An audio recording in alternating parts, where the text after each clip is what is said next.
시청자 여러분 안녕하십니까? VOA 뉴스투데이 시작합니다. 토니 블링컨 미국 국무장관은 최근 검토를 마친 미국의 새로운 대북 정책의 중심에 외교가 있다면서 북한이 그 기회를 잡길 바란다고 밝혔습니다. 그러면서 한반도 비핵화를 위한 외교적 관여 여부를 결정하는 것은 북한에 달려있다고 강조했습니다. 첫 소식 김영교 기자가 전해드립니다. 영국 런던에서 열린 주요 7개국 G7 외교개발 장관회의에 참석한 토니 블링컨 국무장관은 3일 기자 간담회를 가졌습니다. 블링컨 장관은 이 자리에서 미국의 새로운 대북 정책은 외교의 중심을 두고 있다면서 북한이 이 기회를 잡기를 바란다고 밝혔습니다. But we have, I think, a very clear policy that centers on diplomacy. And it is, I think, up to North Korea to decide whether it wants to engage or not on that basis.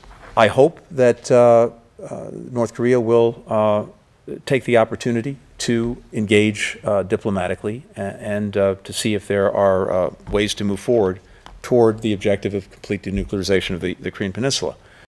블링컨 장관은 그러면서 미국은 북한의 말만이 아니라 실제 행동도 지켜볼 것이라고 밝히고 미국 정부가 최근 검토를 마친 대북 정책은 장기간 신중하게 이루어졌으며 미국의 향후 대북 정책은 외교를 통한 실용적인 접근 방식이 될 것이라고 강조했습니다. We wanted to take account that history to look at what works, what doesn't work, and how we could have an effective policy to advance the goal that we have, which is the complete denuclearization of the Korean Peninsula. And what we have now is a policy that calls for a calibrated practical approach that is open to and will explore diplomacy with North Korea to try to make practical progress. 블링컨 장관은 이어 새 대북 정책을 통해 미국과 동맹, 해외 주둔 미군의 안보를 강화할 것이며 미국은 미국과 일본을 시작으로 여러 동맹국, 협력국과 계속 긴밀히 협력하고 상의해 나갈 것이라고 강조했습니다. 앞서 블링컨 장관은 G7 외교장관 회의에 참석한 한국의 정의용 외교장관을 만나 미한 동맹이 인도태평양 지역과 세계 평화, 안보, 번영의 핵심 축임을 재확인했으며 이에 앞서 일본의 모테기 도시미츠 외무상과 만나 북한의 핵 탄도미사일 프로그램에 대한 우려를 공유하고 남북 일본인 문제를 즉각 해결하기 위한 미국의 약속도 다시 강조했다고 국무부는 밝혔습니다. 국무부는 또 블링컨 장관은 이들 장관들과 각각 만나 한반도 비핵화를 향한 미한일 삼각협력을 포함한 공동의 안보 목표를 지키고 진전시키기 위한 약속을 강조했다고 밝혔습니다. VOA 뉴스 김한교입니다. 미국 백악관의 국가안보회의 NSC는 검토가 완료된 대북 정책의 구체적 내용에 대해 현재로서는 더 공유할 것이 없다면서 추가 발표가 없을 것이라고 밝혔습니다. 에밀리 혼 백악관 NSC 대변인은 3일 검토가 완료된 바이든 행정부 대북 정책의 구체적 내용을 추가로 발표할 계획이 있는지 묻는 VOA의 질문에 젠 사키 백악관 대변인의 발언 외에는 지금 공유할 것이 없다면서 이같이 답했습니다. 앞서 젠 사키 백악관 대변인은 지난달 30일 대통령 전용기 내 브리핑을 통해 바이든 행정부의 대북 정책 검토가 마무리됐다고 확인하고 우리의 정책은 일괄 타결 달성에 초점을 두지 않을 것이며 전략적 인내에 의존하지도 않을 것이라고 밝히면서 바이든 행정부의 대북 정책은 한반도의 완전한 비핵화를 목표로 외교에 열려 있으며 세밀하게 조정된 실용적 접근법임을 강조했습니다. 매년 5월 3일은 유엔이 지정한 세계 언론 자유의 날입니다. 조 바이든 대통령은 언론 자유에 대한 독재주의자들의 공격은 전 세계 민주주의에 대한 위협이라고 지적했습니다. 이런 상황에서 북한 내 언론 자유는 여전히 세계 최하위권인 것으로 나타났습니다. 이조은 기자가 취재했습니다. 유엔은 1993년 12월 20일 유네스코의 권고로 매년 5월 3일을 세계 언론 자유의 날로 선포했습니다. 정부의 억압으로 언론의 독립성이 위협받고 많은 언론인들의 진실을 밝히면서 생명을 위협받고 있다는 사실을 상기시키기 위한 유엔의 결정이었습니다. 미국의 조 바이든 대통령은 3일 성명을 통해 언론인들은 진실을 밝히고 권력 남용을 감시하며 권력자들에게 투명성을 요구한다고 밝히고 이들은 민주주의 기능에 없어선 안 될 존재라고 강조했습니다. 특히 독재주의자들은 자유언론을 훼손하고 진실을 조작하거나 허위 정보를 퍼뜨리기 위해 노력하고 있다며 이런 공격은 전 세계의 민주주의에 대한 위협에 불과하다고 지적했습니다.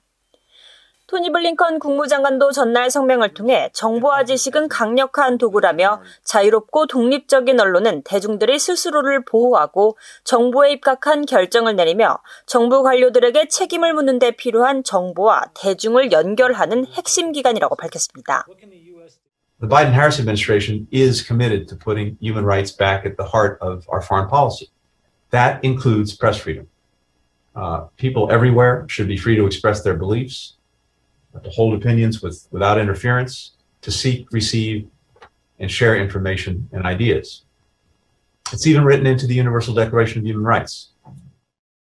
세계 언론 자유의 날의 근간은 언론 자유와 독립성을 보장하는 빈트우크 선언입니다. 30년 전인 1991년 아프리카 언론인들은 나미비아 수도 빈트우크에서 열린 유네스코 회의에서 언론의 자유와 다원주의, 독립성을 보장하기 위한 언론 자유 원칙에 관한 빈트우크 선언을 발표했습니다.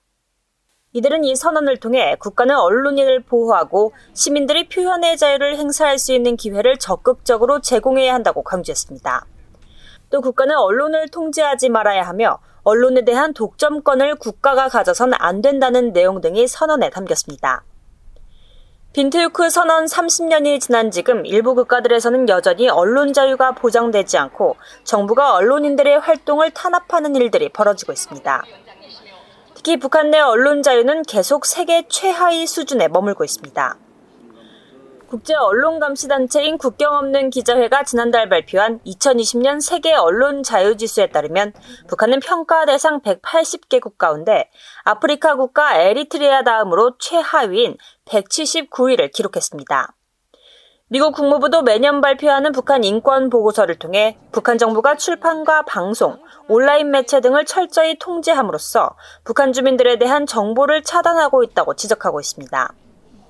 유네스코는 올해 세계 언론 자유의 날 주제를 공공재로서의 정보로 선정했습니다. 유네스코는 정보는 모든 사람들이 비용을 지불하지 않고도 이용할 수 있는 공공재로서 사회 전체의 이익과 직간접적으로 연관된다고 밝혔습니다. VA 뉴스 이존입니다. 북한은 한반도를 넘어 미국과 동맹, 파트너 국가 모두에게 위협이 되고 있으며 미 행정부는 북한 비핵화와 한반도 평화 증진을 위해 노력하고 있다고 미국 국방부가 밝혔습니다. 존 커비 국방부 대변인은 3일 정례 브리핑에서 미국의 대북 정책 검토 완료가 향후 북한의 미사일 발사에 대한 국방부의 대응에 어떤 영향을 미칠 것인지를 묻는 질문에 미국 행정부는 북한의 비핵화와 한반도에서의 안정과 안보 증진, 영내 파트너십 강화를 위해 노력하고 있다고 강조했습니다. 그러면서 북한의 위협은 한반도에만 국한된 것이 아니며 미국의 동맹과 파트너를 비롯해 미국 국민들의 안전과 안보에도 영향을 미치고 있다고 지적하고 로이드 오스틴 국방장관은 국무부가 대북 외교적 관여를 통해 북한의 지속적인 위협으로부터 미국을 더 안전하게 지키려는 노력을 국방부도 지지하고 있다는 사실을 여러 차례 강조했다는 점을 상기시켰습니다. 커비 대변인은 이어 국방부는 북한 비핵화를 위한 어떤 방식의 지원도 지지할 것이라고 말하면서 다만 변하지 않는 단 한 가지는 한국을 보호하기 위한 미국의 방위 약속과 한국군과 함께 오늘 밤 당장 싸울 수 있는 준비태세 유지라고 강조했습니다. 미국 정부는 스페인 주재 북한 대사관 습격 사건으로 스페인 송환 위기에 처한 크리스토퍼 안 씨를 보호할 수 있는 조치를 해야 한다고 워싱턴 내 민간 연구단체 연구원들이 지적했습니다. 맥스 부트 미국 외교협회 CFR 연구원과 수미테리 전략국제문제연구소 선임연구원은 2일 안 씨와의 인터뷰를 바탕으로 쓴 워싱턴 포스트 공동 칼럼을 통해 한국인 이민자의 아들인 안 씨는 미국 해병대 복무 후 사업을 하다가 자유조선의 에이드리언 홍창을 만났고 이후 북한 김정은 위원장의 이복형 김정남이 살해된 뒤 그의 아들 김한솔의 도피를 지원했으며 지난 2019년 스페인 마드리드 북한 대사관 사건에 가담했다고 밝혔습니다. 또 안 씨는 지난 2019년 에이드리언 홍창으로부터 스페인 주재 북한 외교관들의 망명을 돕자는 전화를 받았고 북한 가족들의 피해를 막기 위해 납치극을 벌이자는 제안으로 그해 2월 22일 실제 작전에 들어갔지만 한 북한 여성이 경찰에 신고하면서 대사관을 떠났다면서 안 씨가 스페인에 송환되면 21년형의 징역형을 받을 수 있고 김한솔을 도운 전력으로 북한 요원들로부터 살해당할 수 있는 위험도 크다며 안 씨에 대한 바이든 행정부의 보호 조치가 필요하다고 강조했습니다. 이상으로 BOA 뉴스투데이를 모두 마칩니다. 시청해주신 여러분 고맙습니다.